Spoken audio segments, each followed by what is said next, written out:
This is what you get when you blend two modules into a single scene.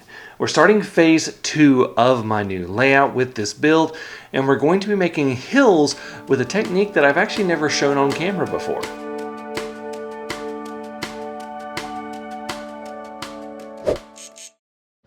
This video is brought to you by Model Railroad Academy. Model Railroad Academy is your online resource for model railroad instructions, ideas, and information, with loads of tutorials and articles for model railroaders of every skill level. One of my personal favorites is Alan Keller's Great Model Railroads series. It is just so much fun to look at all of these different model railroads from all of these different great model railroaders and just get inspiration from those. Plus, you can find tutorials on everything from bench work to electronics to scenery, all sorts of things there. The first 1,000 people to sign up at the link in the description below will get a full year of premium membership to Model Railroad Academy for $1.49. Now these are two modules from Klawndyke, and I'll have them linked below. They're a corner module and a T-junction module. These modules will be facing the back of my layout, but I want to do the entire layout to where it looks nice so that every module is important and looks good. I have also already glued the track in place with some super glue, so we can go ahead and get started on the scenery.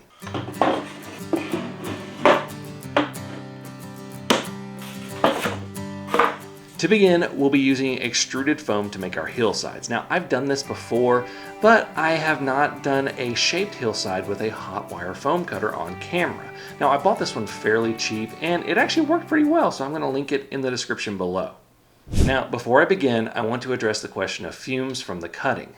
I looked into how dangerous the fumes are. I actually read a study done by a private Canadian health and safety firm on hot wire foam cutting in warehouses, and I'll link that below. But basically, make sure you're in a large, well-ventilated room. A fan to circulate the air is going to work a little bit better. They even say that the odor that comes from cutting can actually be more deceptive and seem worse than the actual exposure to any chemicals. Now, the only foam you should never cut with a hot wire is polyurethane foam. I start by drawing the shapes that I need the layers to be in.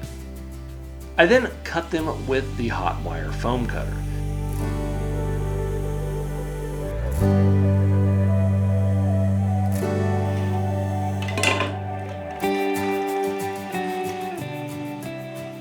And cut them where the seams for this module are going to be, where they break apart.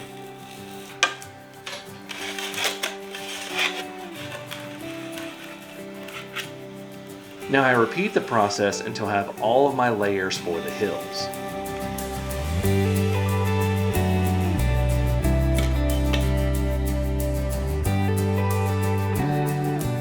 I can then glue everything down with some hot glue. I'm using hot glue because sometimes, depending on what glue you use, it can have some funny reactions to foam. Hot glue is pretty safe and it works really fast. Now that I have my layers done, I can shape these hills. I'm going to use all of the different cutting attachments for the cutter. Now these came with the cutter. One thing I also do is shape the corners and the sides of the module so that the foam doesn't interfere with adjacent modules.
Once this is done, I can paint the module. Now, I do not tape my track when I paint because I'll be covering it with ballast and I don't care if a little bit of paint gets on it.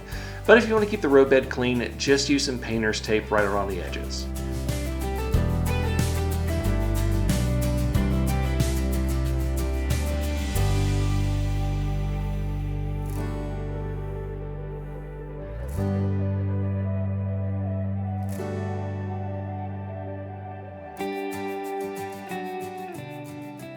Now that this is done, I can begin ballasting, and I'll be using Woodland Scenic's Fine Gray Ballast. I start by applying the glue with a foam brush.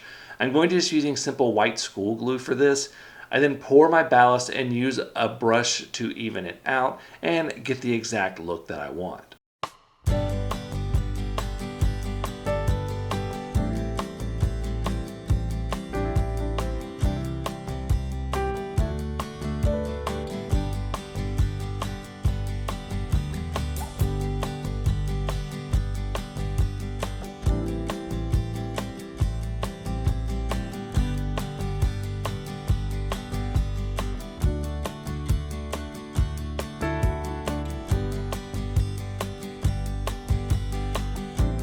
Now once all of that is done, I'm going to apply my scenic base, and I'm going to start with Woodland Scenic's Earth Blend. I apply school glue and then I use the cap of the shaker to apply the material.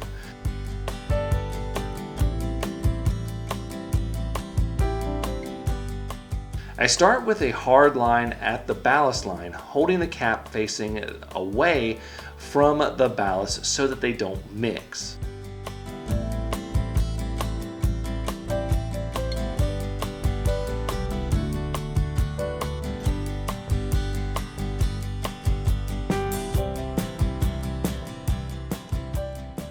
Once I apply the base, I sprinkle various greens over the base. You can use greens of your choice. For this one, I'm using Woodland Scenic's Burnt Grass and Dark Green Turf.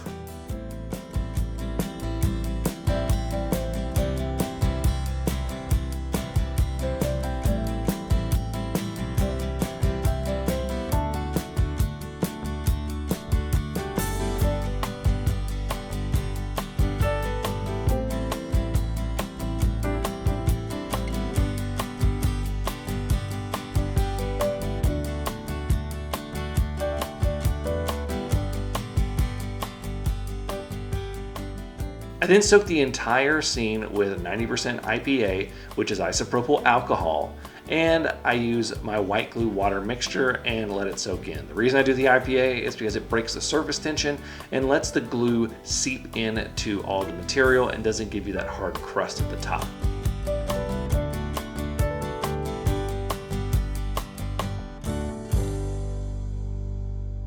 While the glue is wet, I apply coarse turf so that it can dry with the scenery. I also apply some shrubbery in the form of clump foliage from Woodland Scenics as well.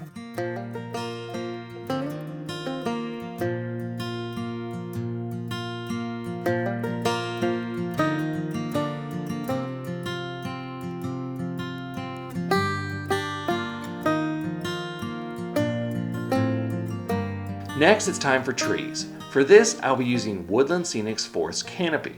I have two boxes of these. One is medium green and one is dark green. These use dried sedum stems with scenic turf along with some scenic cement from Woodland Scenics. I dip the sedum stems in the glue and then dip them in the scenic material. I also sprinkle the material across the bottom of the stems so that it can get a nice even coverage of leaves. And then I stick them in some white glue and stick them into the foam. I typically go from big to small, and I try to overlap the seam of the two modules with the canopy kind of overhanging so that it'll get a nice blend. The bigger trees I put more towards the center of the hillside, and the smaller trees go more towards the edges. I do mix some of the taller trees among the medium height trees as well, just to give it a little bit of variety.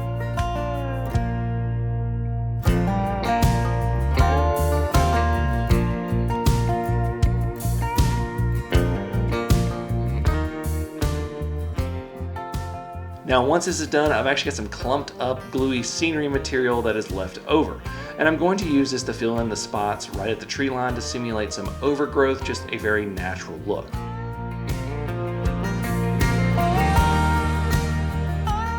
Next, I clean the excess scenery off of the track and do some weathering with those cheap weathering powders.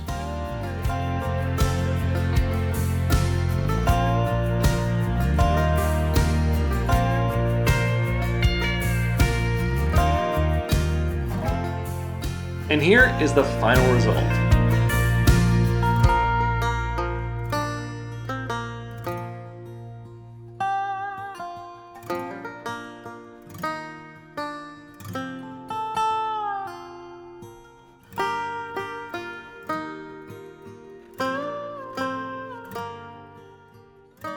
So the next step is to get these over to the track and get them put on the layout. So what that means is I have to take them apart. So we're just going to do this right now.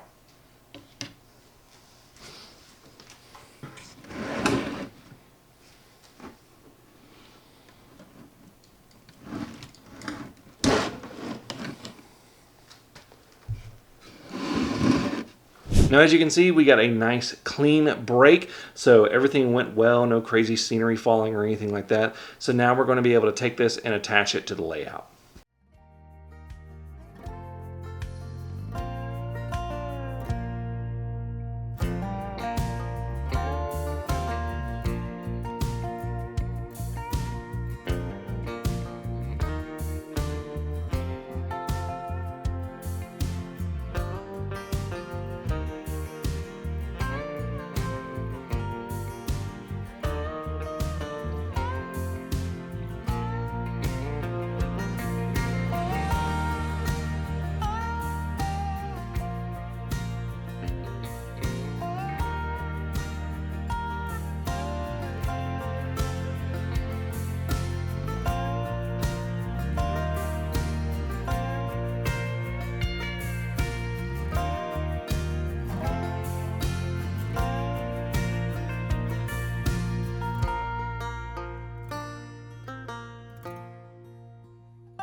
Thank you all so much for watching. Until next time, I'm Jimmy from the DIY and Digital. Stay safe, be kind, and happy railroading.